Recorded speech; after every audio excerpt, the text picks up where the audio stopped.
एक शक्तिशाली अरबपति उस छोटी लड़की पर हौंसा सिर्फ इसलिए क्योंकि वह एक सफाईकर्मी की बेटी थी।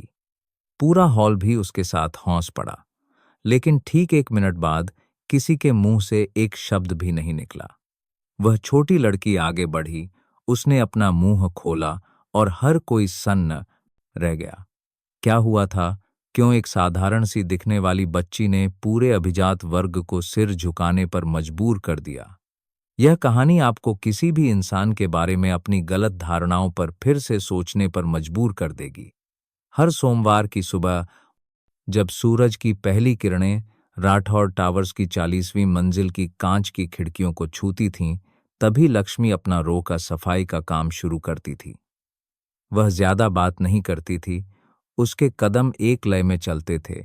बाएं हाथ से वह उपकरणों की ट्रॉली धकेलती थी और दाहिने हाथ में पोछे का डंडा होता था, जो ठीक से निचोड़ा हुआ होता था। हर एक चमकती हुई टाइल पर उसका दुबला, पतला शरीर परछाई की तरह दिखता था, जैसे वह शक्तिशाली लोगों के इस साम्राज्य में एक अदृश्य चलती फिरती छाया हो। आज सुबह वह अपनी बोच 12 साल की बेटी अंजलि को साथ लाई थी, जिसकी सुबह की स्कूल की छुट्टी थी क्योंकि स्कूल में सफाई अभियान चल रहा था। अंजलि के पास उसका स्कूल बैग, एक नोटबुक और जिज्ञासा से भरी आंखें थीं। यह पहली बार था जब वह उस सबसे ऊंची मंजिल पर आई थी जहां उसकी मां काम करती थी। इधर उधर मत जाना, यहीं खड़ी रहो मां, बस ये हॉल साफ करके हम घर चलेंगे, लक्ष्मी ने धीरे से लेकिन कुछ तनाव के साथ कहा।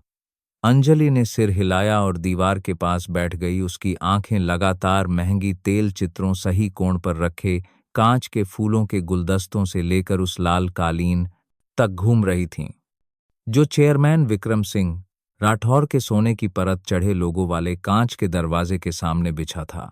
फर्श पर चमड़े के जूतों की तेज और दृढ़ आवाज आई। इस मंजिल का निजी सुरक्षा गार्ड गुस्से में भौहें सिकोड़कर पास आया।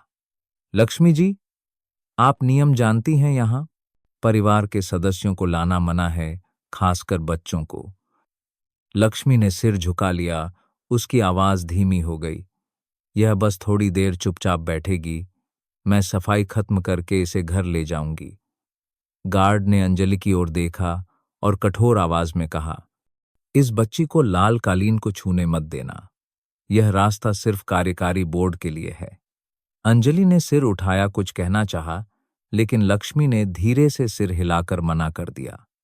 उस बच्ची की आंखें धीरे धीरे उस गहरे लाल रंग के कालीन को देखने लगीं, जिसके किनारों पर सुनहरे धागे की कढ़ाई थी, जैसे यह एक नरम लेकिन अदृश्य बाधा हो, सुंदर लेकिन ठंडा।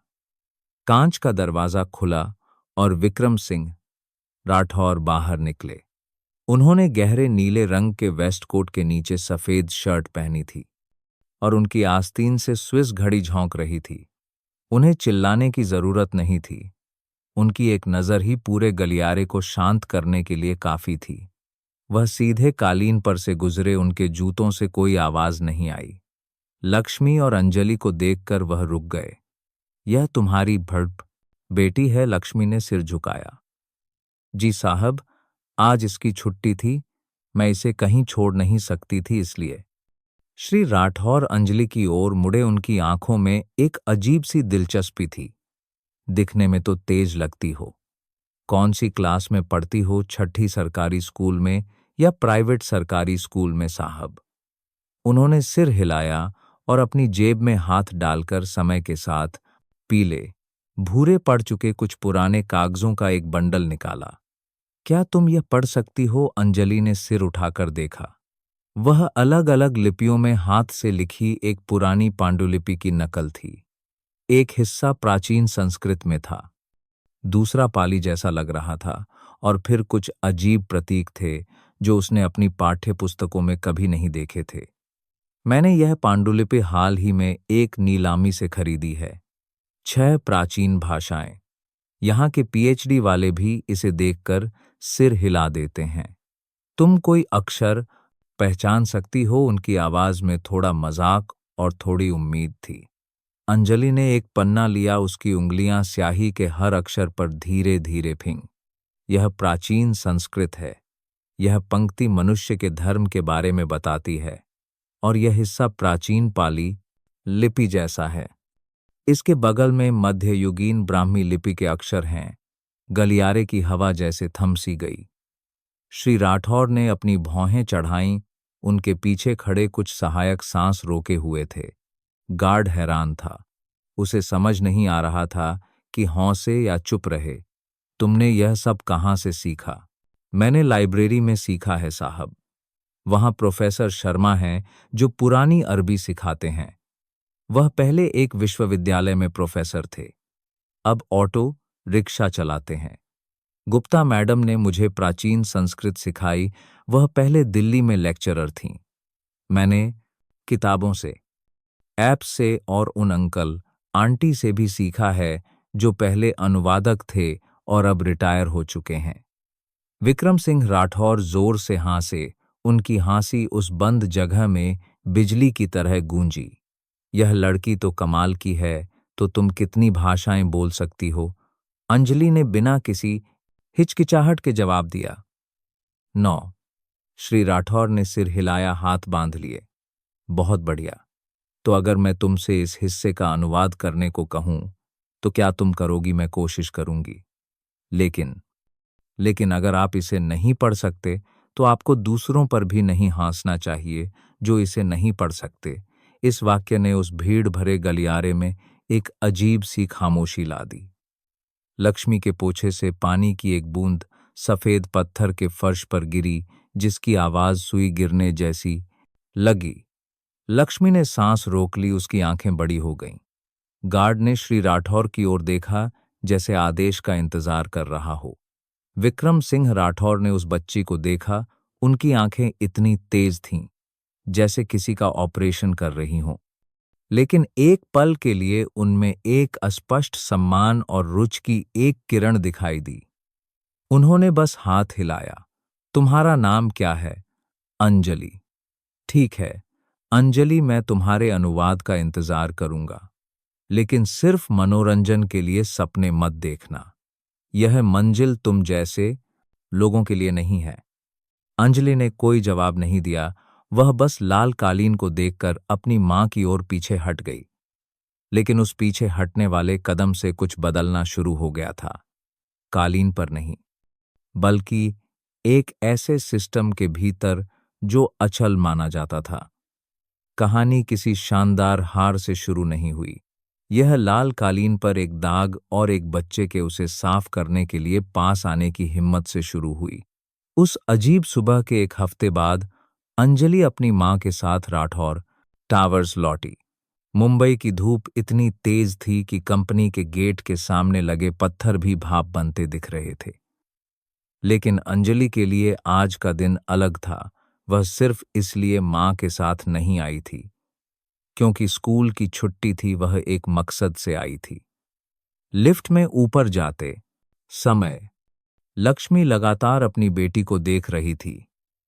कुछ कह नहीं रही थी। उसके हाथ सफाई के उपकरणों वाले बैग के हैंडल पर कस गए थे। हर बार जब लिफ्ट की लाइट एक नंबर बदलती, उसका दिल एक धड़कन चूक जाता।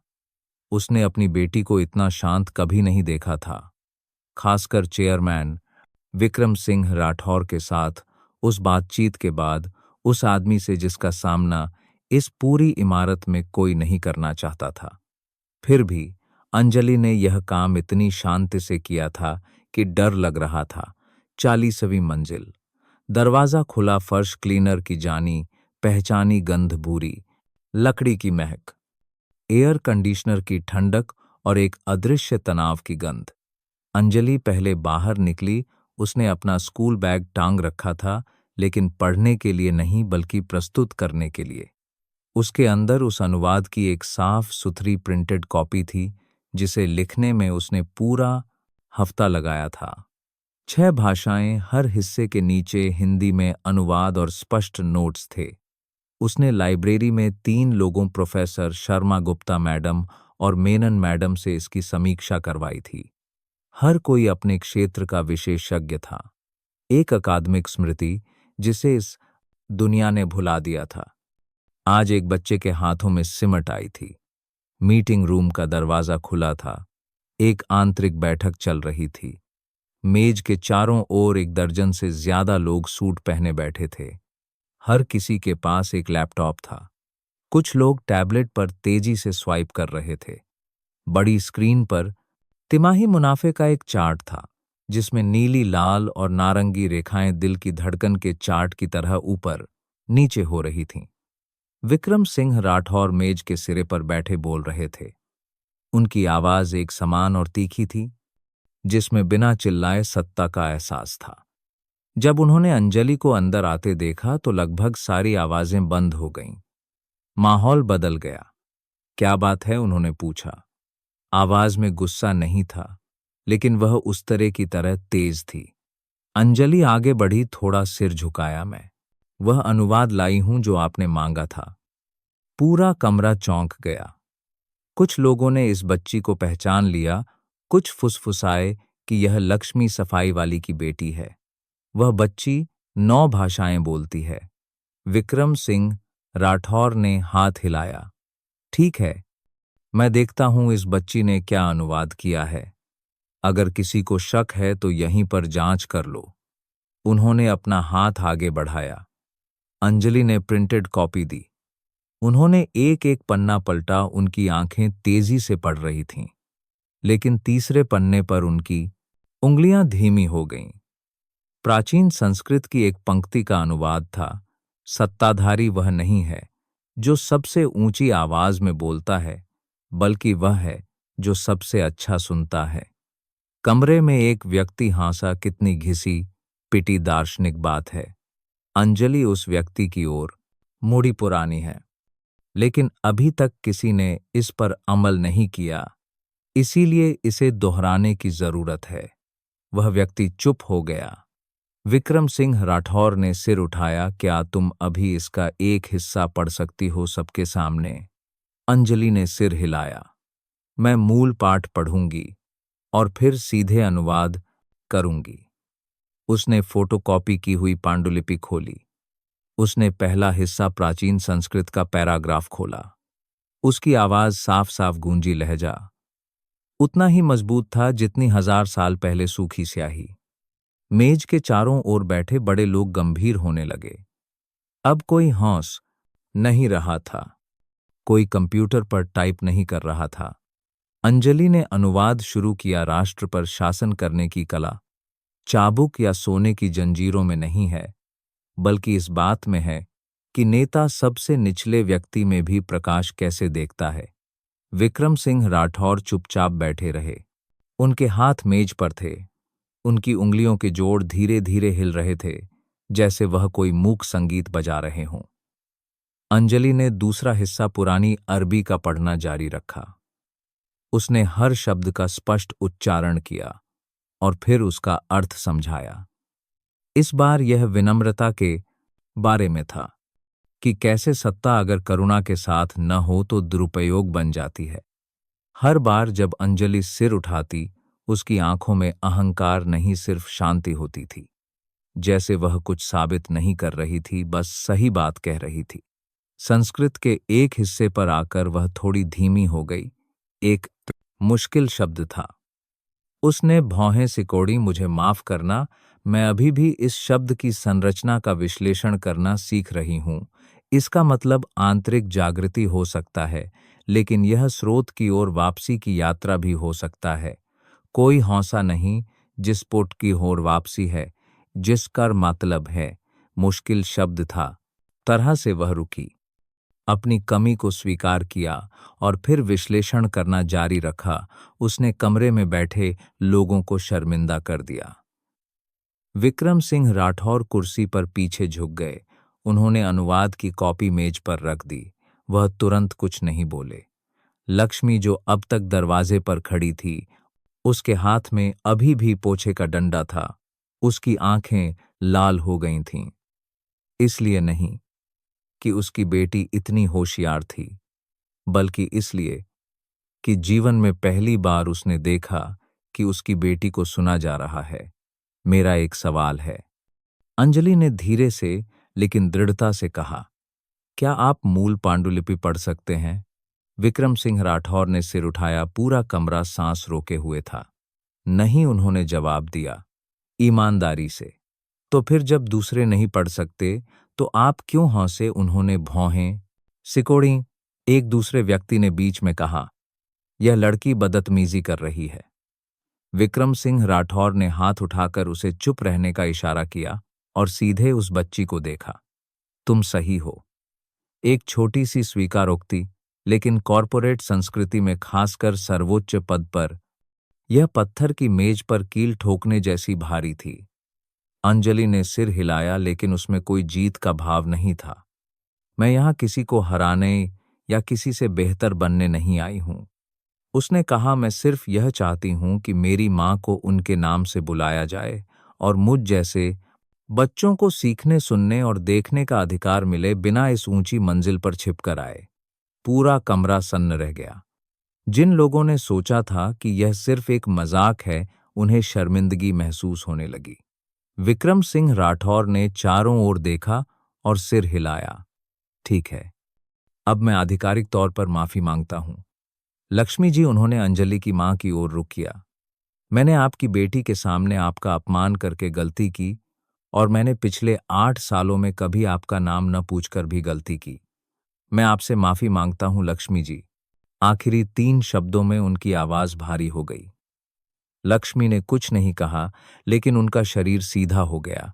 उनके कंधे अब पहले की तरह झुके हुए नहीं थे और उनकी आंखें छत की रोशनी से भी ज्यादा चमक रही थीं। अंजलि ने सिर झुकाया, धन्यवाद साहब। श्री राठौर ने एक गहरी सांस ली और फिर उसे देखा। अब अगर मैं इसे ठीक करना चाहता हूं, सिर्फ माफी मांगकर नहीं, तो मुझे क्या करना चाहिए? अंजलि ने सीधे उनकी आंखों में देखा। पहली बार उनके बीच उम्र, पद या हैसियत का कोई फासला नहीं था। मैं 3 बातें कहूंगी, लेकिन शर्तें रखने के लिए नहीं, बल्कि एक छात्र के रूप में फिर से शुरू करने के लिए। और फिर उस 12 साल की बच्ची ने, जिसे कभी गार्ड ने लाल कालीन छूने से मना किया था। शहर के सबसे शक्तिशाली लोगों में से एक को 3 साधारण सी लगने वाली मांगें बताकर सिखाना शुरू किया, लेकिन एक स्याही के दाग की तरह जो पूरे कॉरपोरेशन की हथेली पर लग गया हो, उन 3 बातों को मिटाया नहीं जा सकता था। और जिस जगह पर सत्ता ने कभी हौंसी उड़ाई थी, आज उसने सुनना शुरू कर दिया था।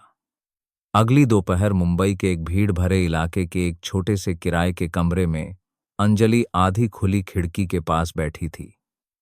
सूरज की किरणें हरे पत्तों के बीच से तिरछी होकर उसकी पुरानी स्टडी टेबल पर पड़ रही थीं, जिसके कोने घिस चुके थे। वह लिख रही थी, यह कोई निबंध नहीं है, कोई डायरी नहीं, यह माँ के लिए एक पत्र है। माँ, मैं उस जगह जाऊंगी। मुझे पता है कि आप डरती हैं, लेकिन मुझे उनसे मिलना है। उन लोगों से जिन्होंने मुझे भाषाएं सिखाईं, जिन्होंने मुझे दुनिया को कई कानों और कई आंखों से सुनना सिखाया।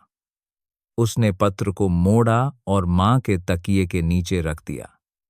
अंजलि ने अपना बैग पहना, अपनी फीकी पड़ चुकी सफेद शर्ट पहनी और बड़ी सड़क की ओर जाने वाली गली की ओर चल पड़ी।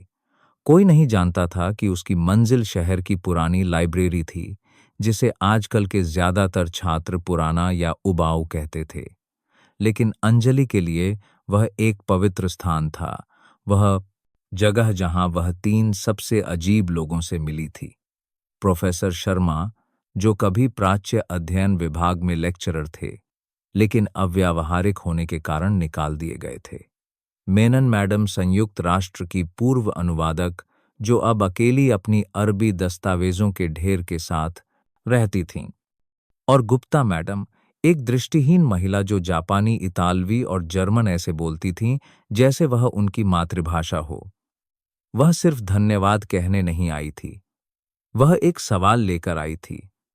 लाइब्रेरी इतनी शांत थी कि छत के पंखे की धीमी आवाज भी सुनाई दे रही थी। प्रोफेसर शर्मा किताबों की अलमारी ठीक कर रहे थे। हल्के कदमों की आहट सुनकर उन्होंने पीछे मुड़कर देखा। अपनी आंखें सिकोड़ी, अंजलि, बहुत दिनों बाद दिखी, कोई मदद चाहिए? अंजलि ने बिना लाग लपेट के कहा, मैंने अभी अभी श्री राठौर के सामने अपना अनुवाद पढ़ा है। उन्होंने पूछा, अब गलती सुधारने के लिए मुझे क्या करना चाहिए? मैंने कुछ जवाब दिया, लेकिन मैं और कुछ चाहती हूं, सिर्फ अपने लिए नहीं। प्रोफेसर शर्मा ने सिर हिलाया। तुम यहां सिर्फ न्याय मांगने नहीं आई हो, है ना?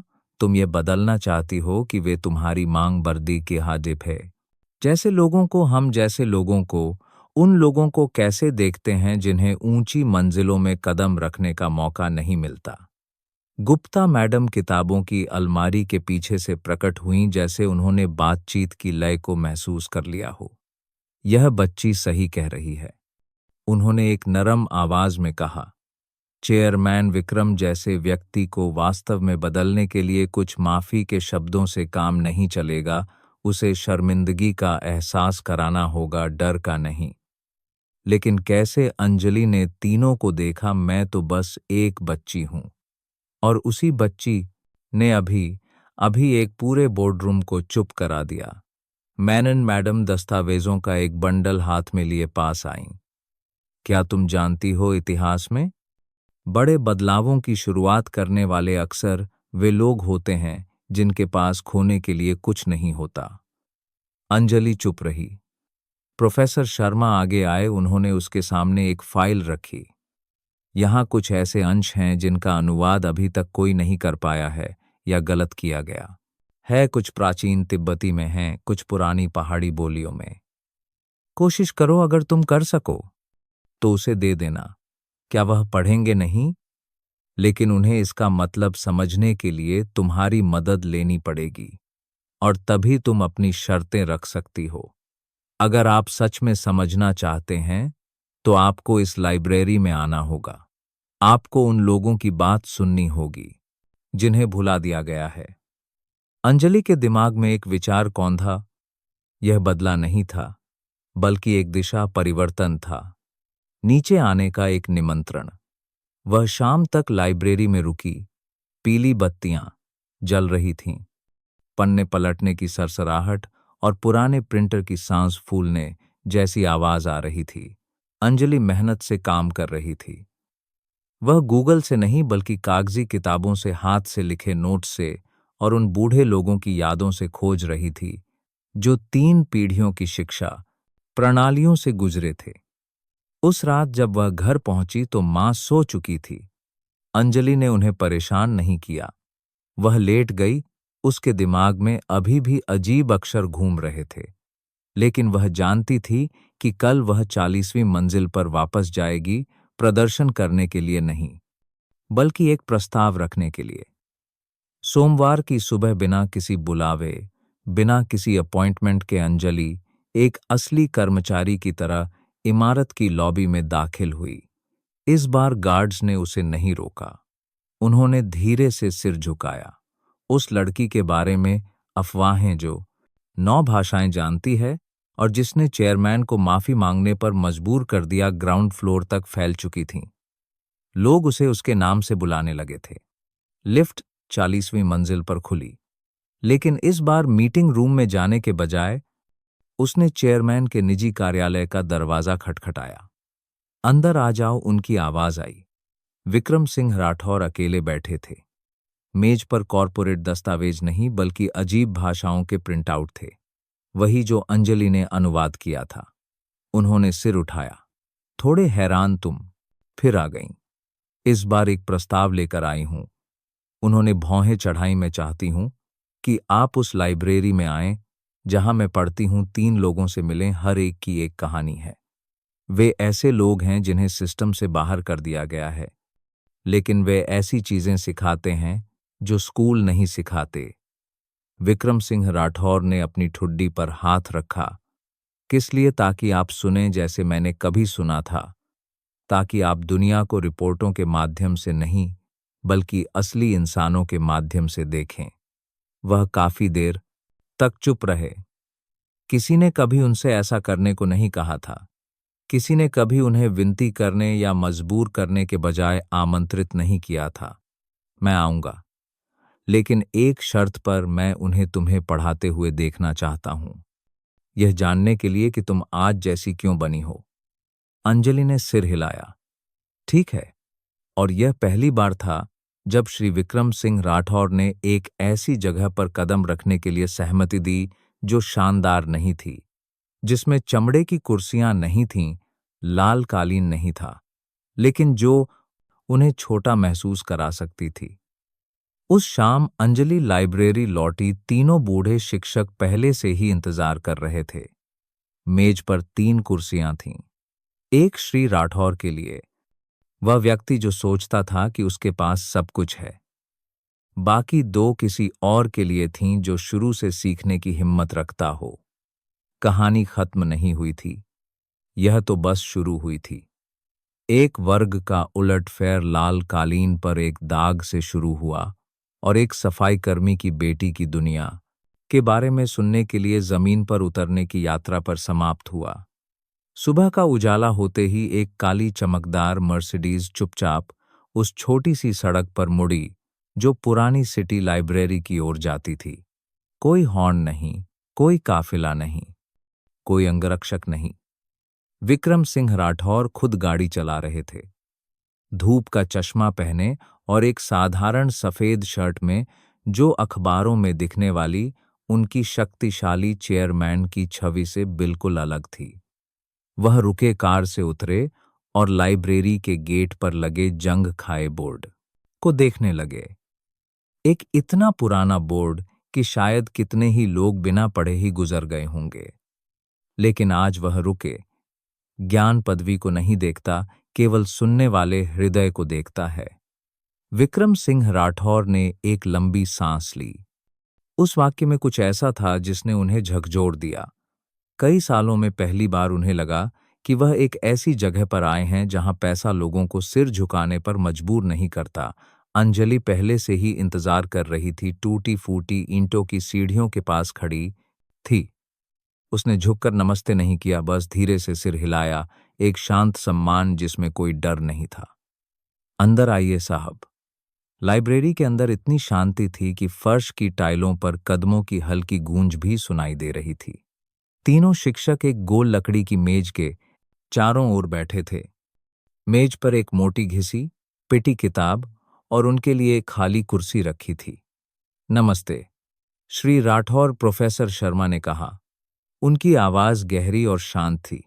मैं शर्मा हूं, मैं प्राचीन भाषाओं का इतिहास पढ़ाता था। यह मेनन मैडम हैं, संयुक्त राष्ट्र की पूर्व अनुवादक, और यह गुप्ता मैडम हैं जो सुनने और महसूस करने के माध्यम से भाषा सिखाती हैं।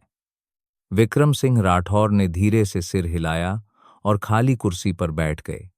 कमरा अभी भी शांत था। कोई गर्मजोशी से स्वागत नहीं, कोई पानी का गिलास नहीं, लेकिन औपचारिकताओं की यही कमी उन्हें महसूस करा रही थी कि यह कोई प्रदर्शन नहीं है। आप यहां अंजलि को समझने आए हैं, प्रोफेसर शर्मा ने एक किताब का पन्ना पलटते हुए कहा। लेकिन सबसे पहले, क्या आप शुरू से सीखने को तैयार हैं? विक्रम सिंह राठौर ने थोड़ी भौहें चढ़ाईं। आपका क्या मतलब है?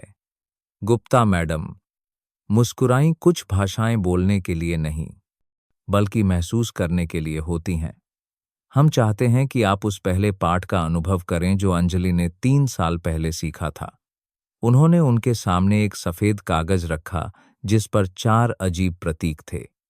न लैटिन, न देवनागरी, न हिंदी, बस 4 घुमावदार प्रतीक जो एक अमूर्त पेंटिंग की तरह लग रहे थे। अनुमान लगाइए, इसका क्या मतलब है? मेनन मैडम ने हवा की तरह हल्की आवाज में पूछा। विक्रम सिंह राठौर ने आंखें सिकोड़ी, पानी समेत दोनों गलत। गुप्ता मैडम ने सिर हिलाया। यह गोंडी भाषा का एक शब्द है जिसका अर्थ है वह मूक बच्चा जो बारिश में गाता है। वह चौंक गए। इतना जटिल शब्द क्यों? क्योंकि हर सभ्यता को खुद को व्यक्त करने के लिए बहुत सारे शब्दों की जरूरत नहीं होती। प्रोफेसर शर्मा ने जवाब दिया, गरीबों की भाषा अक्सर बहुत सूक्ष्म होती है क्योंकि उनके पास लंबा बोलने के लिए बहुत सारी स्थितियां नहीं होती, लेकिन वे बहुत गहराई से महसूस करते हैं। कमरे में एक पल की खामोशी छा गई। विक्रम सिंह राठौर को खुद को छोटा महसूस होने लगा। मेनन मैडम ने आगे कहा, क्या आप जानते हैं कि अंजलि इतनी जल्दी क्यों सीखती है? इसलिए नहीं कि वह किसी से ज्यादा होशियार है, बल्कि इसलिए कि वह दूसरों को समझने के लिए सीखती है, उन्हें हराने के लिए नहीं। उसके लिए हर शब्द एक पुल है, हथियार नहीं। विक्रम सिंह राठौर कुर्सी पर पीछे झुक गए। उनके दिमाग में उन बैठकों, उन समझौतों, उन अनुबंधों की तस्वीरें आने लगीं, जिन पर उन्होंने दूसरों को अपनी ठंडी पेशेवर अंग्रेजी कभी कभी चीनी जर्मन का उपयोग करके हस्ताक्षर करने के लिए मजबूर किया था।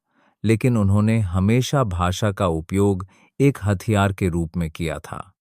कभी नहीं सोचा था कि यह सहानुभूति की ओर ले जाने वाला एक गलियारा हो सकता है। तो मुझे क्या करना चाहिए? उन्होंने पहली बार ईमानदारी से पूछा। अंजलि ने जवाब दिया, उसकी आवाज हल्की लेकिन दृढ़ थी। आप अपनी भर्ती प्रक्रिया को बदलकर शुरुआत कर सकते हैं। क्या आप जानते हैं कि मेरी माँ जैसे कितने लोगों को सिर्फ इसलिए खारिज कर दिया गया क्योंकि उनके पास कॉलेज की डिग्री नहीं थी? कितने लोगों को सिर्फ इसलिए मना कर दिया गया क्योंकि वे धारा प्रवाह व्यावसायिक अंग्रेजी नहीं बोल पाते थे? विक्रम सिंह राठौर चुप रहे। मैं आपसे दया की भीख नहीं मांग रही हूं। मैं सिर्फ यह चाहती हूं कि आप उन्हें सुने जैसे आज आप हमें सुन रहे हैं। इस समय दृष्टिहीन गुप्ता मैडम उठीं। वह लाइब्रेरी के कोने में रखे पुराने पियानो के पास गईं, अपने हाथ कीबोर्ड पर रखे और धीरे धीरे एक अजीब धुन बजाने लगीं। कोई नहीं पहचान पाया कि यह क्या है, लेकिन संगीत गूंज उठा।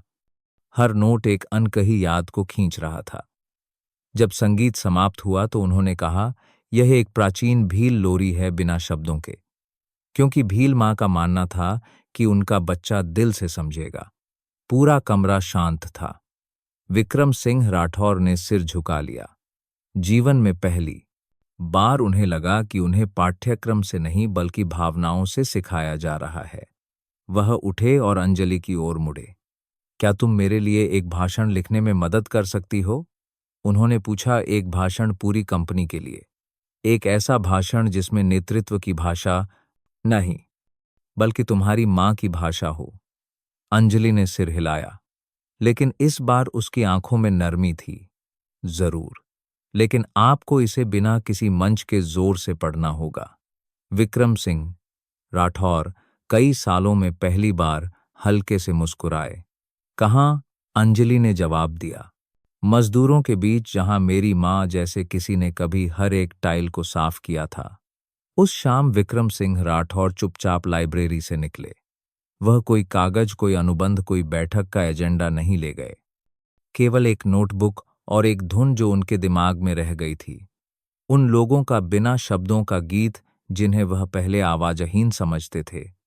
वह जानते थे कि उनके जीवन का एक नया अध्याय शुरू हो गया है और कल माइक्रोफोन को नीचे लाया जाएगा ताकि जिन लोगों ने कभी अपनी आवाज नहीं उठाई, उन्हें अपनी कहानी सुनाने का मौका मिले। दोपहर की धूप ठाणे के औद्योगिक क्षेत्र में पेड़ों की कतारों पर पड़ रही थी। पीली रोशनी कारखानों की टिन की छतों पर फैली हुई थी।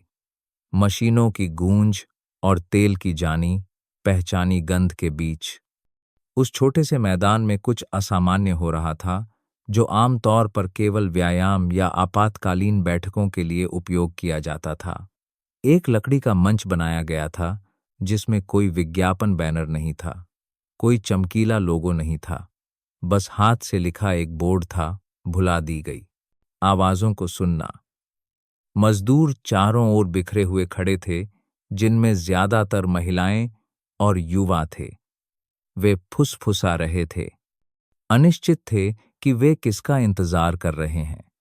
कुछ लोगों ने मंच पर चढ़ रहे सफेद शर्ट वाले व्यक्ति को पहचान लिया। वह जाना पहचाना चेहरा टेलीविजन और अखबारों में दिखाई देता था, विक्रम सिंह राठौर, राठौर इंडस्ट्रीज के चेयरमैन। लेकिन इस बार उन्होंने महंगे चमड़े के जूते नहीं पहने थे। कोई सूट नहीं था, कोई छपा हुआ भाषण नहीं था और न ही दोनों तरफ सहायकों की टीम थी। वह अकेले खड़े थे। उनके सामने कोई माइक्रोफोन नहीं था। विक्रम सिंह राठौर ने एक गहरी सांस ली और बोलना शुरू किया। मैं सोचता था कि मैं इस कंपनी को अच्छी तरह से समझता हूँ, हर एक आंकड़ा, हर एक रिपोर्ट। लेकिन एक चीज थी जिसे मैं नहीं समझता था, वे लोग जो इसे जीवित रखते हैं, आप सब। वे लोग जो दिन भर ट्रॉली धकेलते हैं, मशीनों पर खड़े होते हैं, सफाई करते हैं, माल की जांच करते हैं। वे लोग जो कभी वित्तीय समाचारों में नहीं दिखते, लेकिन आप ही नीम हैं। भीड़ शांत थी। कुछ लोग एक दूसरे को हैरानी से देख रहे थे। एक बूढ़ी औरत, राधा जी, जो 15 साल से अधिक समय से सफाई कर्मचारी थी, ने धीरे से भौहें सिकोड़ी। उन्होंने इस मालिक को बिना एक नजर डाले उनके पास से गुजरते देखा था। विक्रम सिंह राठौर ने आगे कहा, पिछले हफ्ते मैं मुंबई के एक छोटे से पुस्तकालय में गया। वहां मैं एक छोटी लड़की से मिला, जिसने मुझे एक बात सिखाई, भाषा दिखावा करने के लिए नहीं बल्कि जुड़ने के लिए होती है। वह लड़की किसी अंतर्राष्ट्रीय स्कूल में नहीं पढ़ी, उसके पास कॉलेज की डिग्री नहीं है, लेकिन वह 9 भाषाएं जानती है। क्यों? क्योंकि उसे अपनी माँ, एक मूक सफाई कर्मी के लिए एक पुल बनने की जरूरत थी, ताकि वह दुनिया को समझ सके और उसके साथ जी सके। नीचे से एक फुसफुसाहट उठी। कई मजदूर और अधिक उत्सुक हो गए। एक तकनीशियन ने फुसफुसाया, लगता है किसी और के घर की कहानी सुना रहे हैं। विक्रम सिंह राठौर रुके। उन्होंने अपनी ओर इशारा किया। और उसकी माँ, वह सफाई कर्मी यहीं काम करती थी, मेरे अधीन। मैं उसका नाम तक नहीं जानता था। मैंने कभी उसकी आंखों में नहीं देखा जब तक वह मर गई। मुझे पता ही नहीं चला कि मैंने एक कर्मचारी और एक इंसान को कैसे खो दिया। पूरे क्षेत्र में एक सन्नाटा छा गया। राधा जी को अचानक अपनी आंखों में जलन महसूस हुई।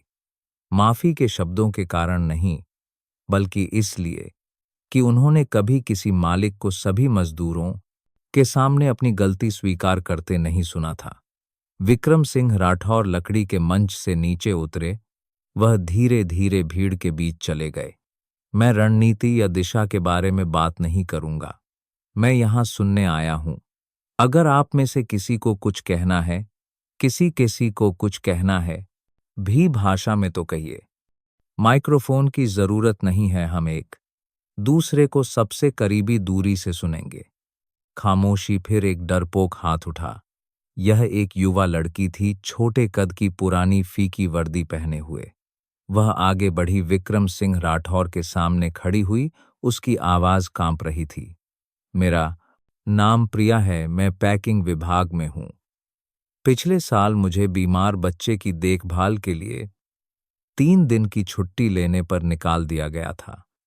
मैंने एक आवेदन लिखा था जिसमें सब कुछ समझाया था, लेकिन किसी ने नहीं पढ़ा। मैं नियम जानती हूं, लेकिन कभी कभी इंसानों को फैसले सुनाए जाने के बजाय समझने की जरूरत होती है। विक्रम सिंह राठौर ने सिर हिलाया। उनकी आंखें उससे नहीं हटीं। एक और हाथ उठा। यह रमेश था, बिजली विभाग से। चेयरमैन साहब, मैं यहां 4 साल से काम कर रहा हूं। मुझे कब तकनीशियन के पद पर पदोन्नत किया जाएगा? मैंने ITI किया है, मेरे पास डिप्लोमा है, लेकिन वे कहते रहते हैं कि मैं योग्य नहीं हूं। क्या योग्यता चाहिए, यह कोई नहीं बताता। विक्रम सिंह राठौर ने सांस छोड़ी और मुस्कुराए। धन्यवाद। यही वह है जो मुझे जानना था। तालियों की एक छोटी सी गड़गड़ाहट हुई, एक साथ नहीं लेकिन सच्ची। धीरे धीरे दूसरों ने भी हाथ उठाना शुरू कर दिया। एक ने कारखाने के पास नंबो किराए के कमरे के बारे में बताया। दूसरे ने ठंडे औद्योगिक कैंटीन के भोजन के बारे में बात की। किसी ने साझा किया कि उसकी मां बीमार थी, लेकिन वह छुट्टी मांगने से डरता था। हर शब्द में वर्षों की खामोशी भरी थी, जो अब बिना लाउडस्पीकर के बाहर निकल रही थी। मैदान के एक कोने में अंजलि चुपचाप देख रही थी। वह श्री राठौर के साथ नहीं खड़ी थी, वह मजदूरों के बीच खड़ी थी, जैसे वह उन्हीं का एक हिस्सा हो। जब एक बड़े चाचा ने मालिक के शब्दों को न समझने का इशारा किया तो उसने धीरे से तमिल में अनुवाद किया। उसकी आवाज साफ और धीमी थी। एक आदमी ने सुनकर उसकी आंखों में आंसू आ गए। वह तेजी से सिर हिलाने लगा। यह पहली बार था जब उसने स्पष्ट रूप से समझा कि ऊपर वाला क्या कह रहा है। शाम ढलने लगी। जब टिन की छतों पर चिड़ियों की चहचहाहट लौट आई तो अनौपचारिक बैठक भी समाप्त हो गई। किसी को कोई उपहार नहीं मिला, किसी ने कोई नारा नहीं लगाया। बस यह एहसास था कि आज एक मोड़ था। विक्रम सिंह राठौर ने मंच की ओर देखा। उन्हें अब वहां खड़े होने की जरूरत नहीं थी। उन्होंने सुन लिया था और वह जानते थे कि एक कंपनी तब तक आगे नहीं बढ़ सकती जब तक वह नींव रखने वालों की आवाज के प्रति अपने कान बंद रखे। अपनी कार में बैठने से पहले उन्होंने अपना फोन निकाला और अपने सहायक को जल्दी से फोन किया। मैं एक आंतरिक सलाहकार बोर्ड बनाना चाहता हूं जिसमें मजदूरों, सफाई कर्मचारियों, प्रशासनिक कर्मचारियों के प्रतिनिधि शामिल हों, और इस बार शैक्षिक रिकॉर्ड के आधार पर चयन मत करना। जो बोलने की हिम्मत रखता है उसे चुनना। सहायक हैरान था। सर, इसे नियंत्रित करना मुश्किल होगा। विक्रम सिंह राठौर फीकी हंसी हंसे, मुझे नियंत्रण नहीं चाहिए, मुझे आलोचना चाहिए।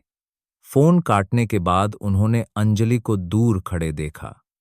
सूरज उसकी पीठ के पीछे एक शांत प्रभामंडल की तरह ढल रहा था।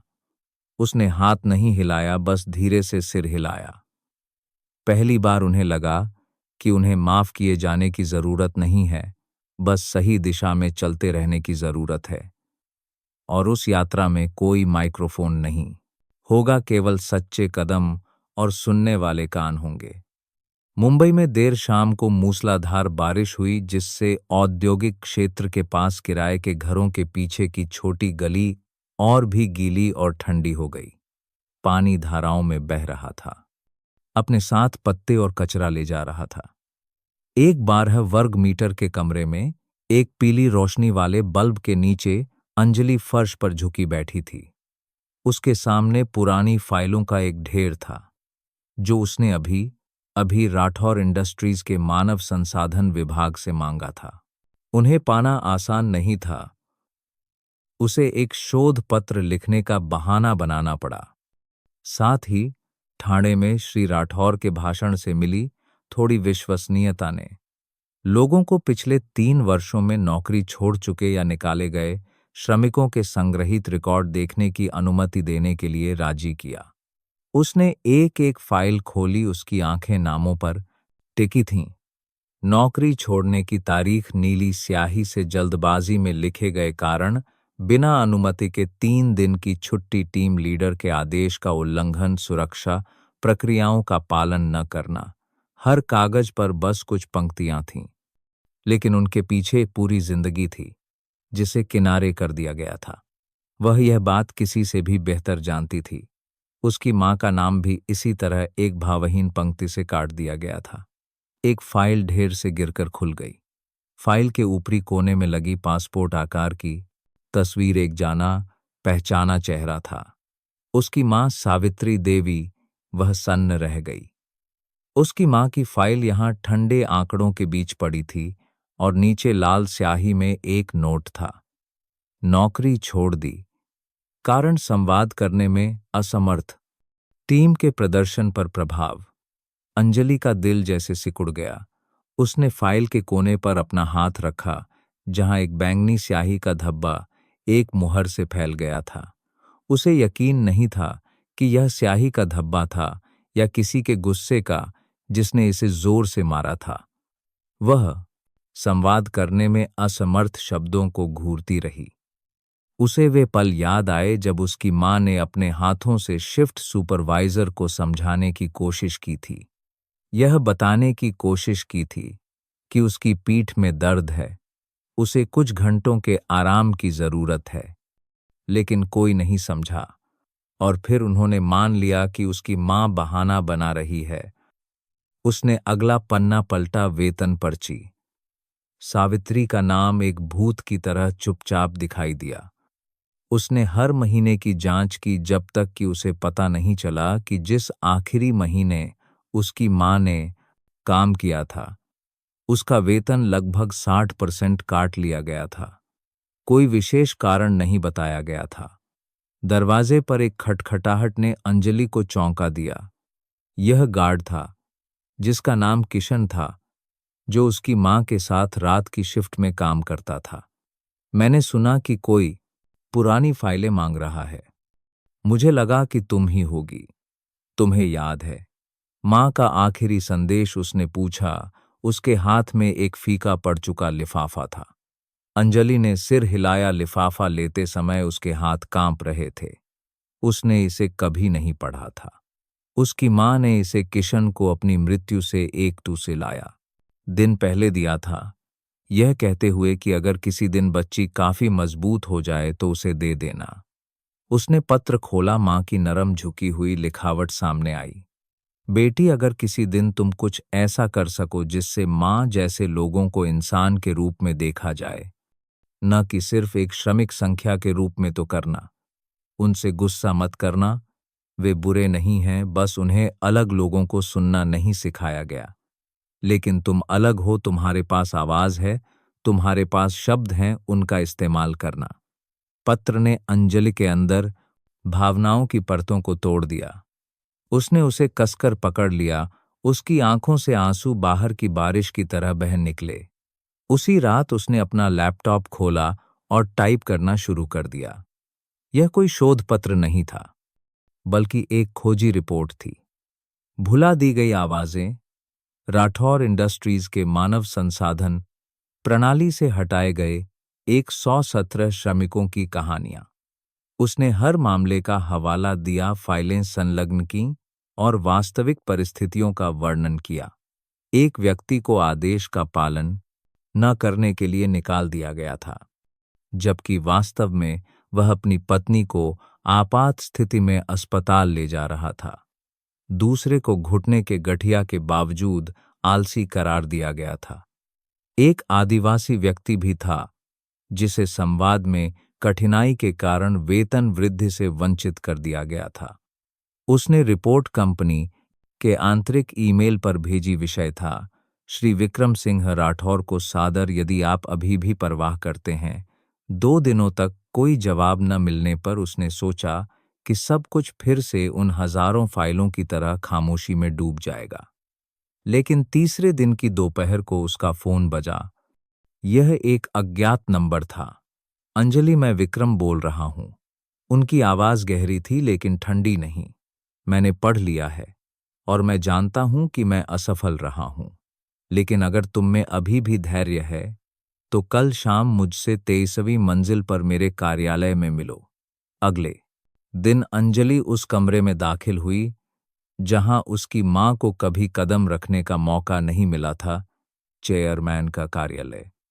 उसके सामने एक ऊंची चमड़े की कुर्सी पर बैठा एक आदमी नहीं, बल्कि विक्रम सिंह राठौर खड़े थे, जिनके हाथ में उसकी मां की फाइल थी। कुछ चीजें हैं जो मेरे जैसे एक व्यवसायी ने अपने जीवन में कभी नहीं सीखी। पीछे मुड़कर देखना और गलती स्वीकार करना। तुमने मुझे वह मौका दिया। वह चुप रही।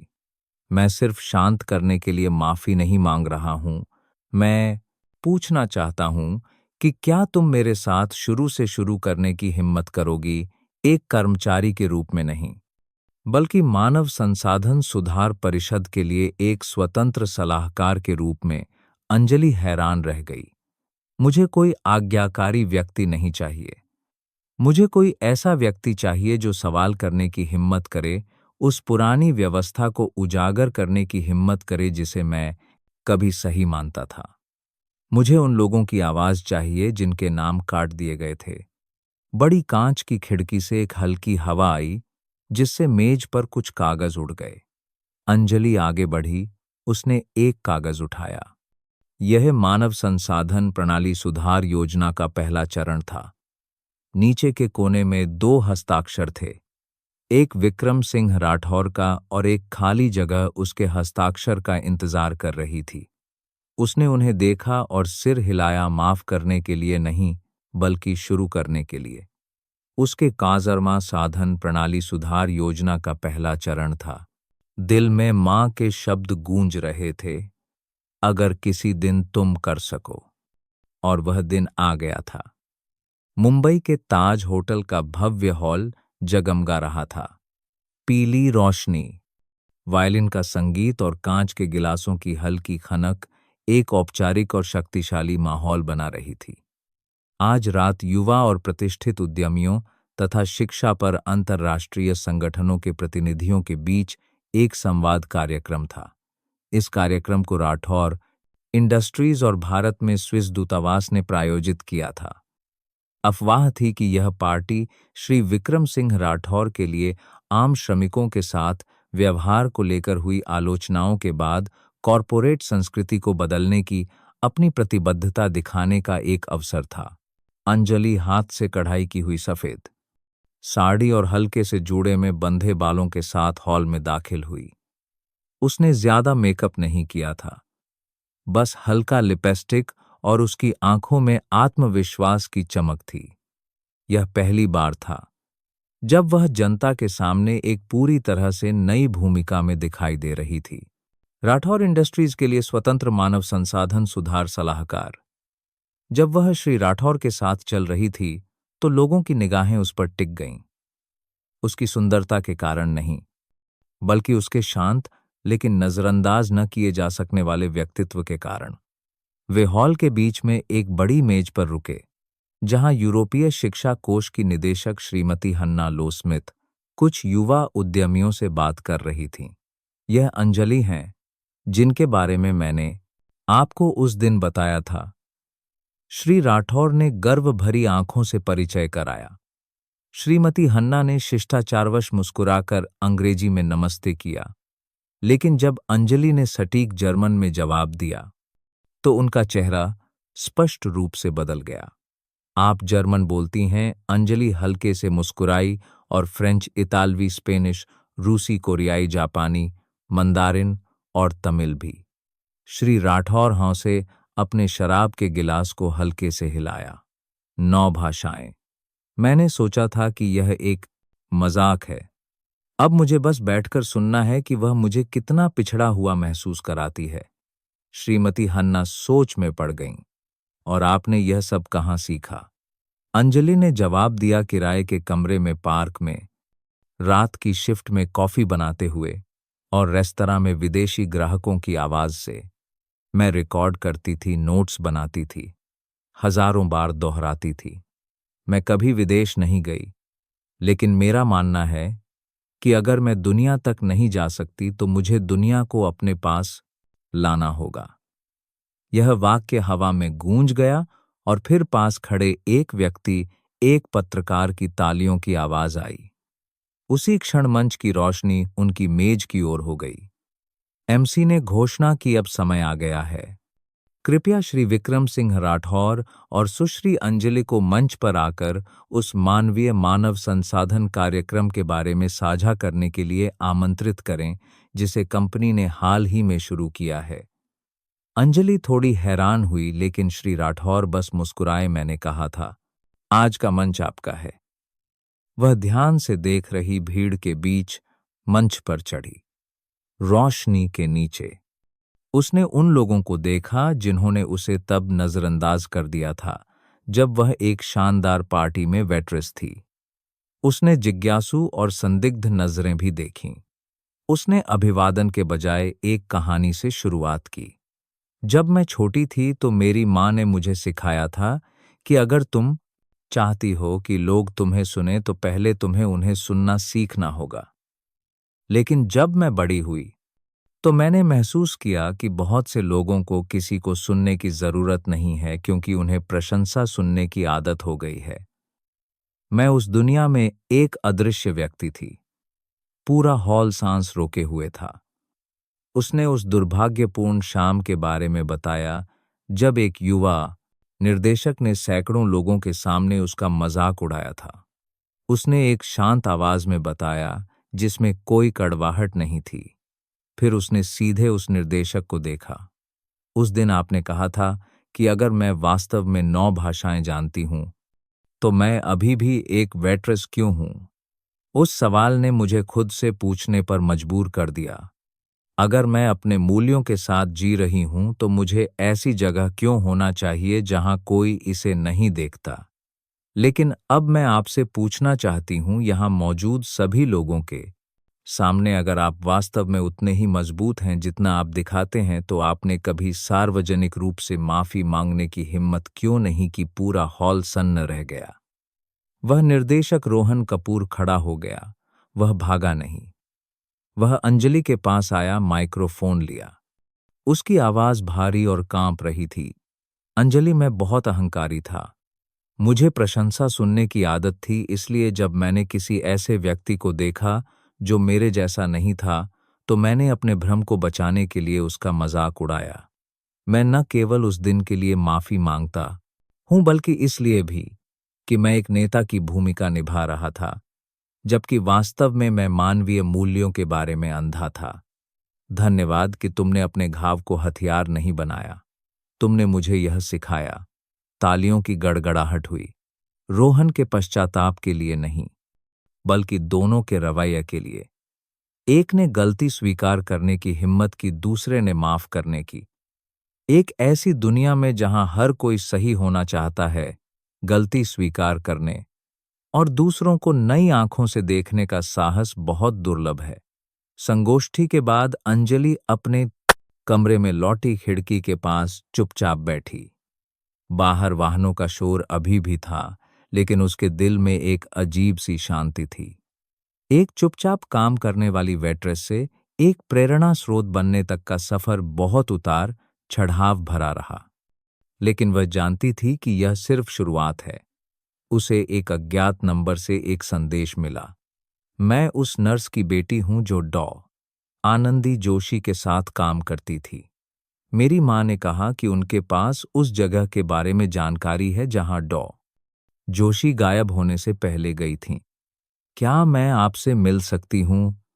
अंजलि ने पढ़कर अपने हाथ कस लिए। भाग्य उसे अतीत को इतनी आसानी से बंद नहीं करने दे रहा था, लेकिन अब वह इससे भाग नहीं रही थी। वह उठी, लैपटॉप खोला, एक नए प्रोजेक्ट के लिए एक शीर्षक लिखा, आशा किरण, भारत के आधुनिक इतिहास में छोड़े गए बच्चों को बचाने वाले लोगों को खोजना और सम्मानित करना। शीर्षक के नीचे उसने डॉ. आनंदी जोशी का एक उद्धरण लिखा जो उसे एक पुरानी समाचार रिपोर्ट में मिला था। हम यह नहीं चुन सकते कि हम कहाँ पैदा हुए हैं, लेकिन हम यह चुन सकते हैं कि हमें कैसे याद किया जाए। वह मुस्कुराई। उस यात्रा में वह अब मान्यता की तलाश में नहीं थी, बल्कि उन लोगों के लिए विश्वास की लौ जलाने वाली बन गई थी जिन्हें कभी नजरअंदाज किया गया था। मूल्य साबित करने के लिए 9 भाषाओं की जरूरत नहीं थी। बस एक ऐसा दिल चाहिए था जो उन लोगों जैसा बनने से इनकार कर दे जिन्होंने कभी उसे चोट पहुंचाई थी। यह सबसे खूबसूरत जीत थी, और दुनिया ने अब तक की सबसे गहरी माफी भी सुनी थी। धन्यवाद कि आपने सुनने के लिए समय निकाला। अगर आपको वीडियो की सामग्री सार्थक लगी तो लाइक, शेयर करने या नीचे एक टिप्पणी छोड़ने में संकोच न करें। आपकी हर सलाह, हर भावना जो आप साझा करते हैं, हमें भविष्य के वीडियो अपलोड करने और सुधारने के लिए प्रेरणा देगी। अगले वीडियो में आपसे फिर मिलेंगे। दोस्तों, आप सब कहां से हैं और आपको आज की यह कहानी कैसी लगी, कमेंट में जरूर बताइएगा।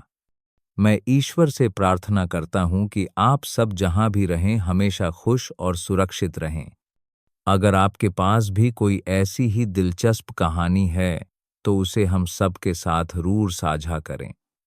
हमें आपकी कहानी सुनने का इंतजार रहेगा।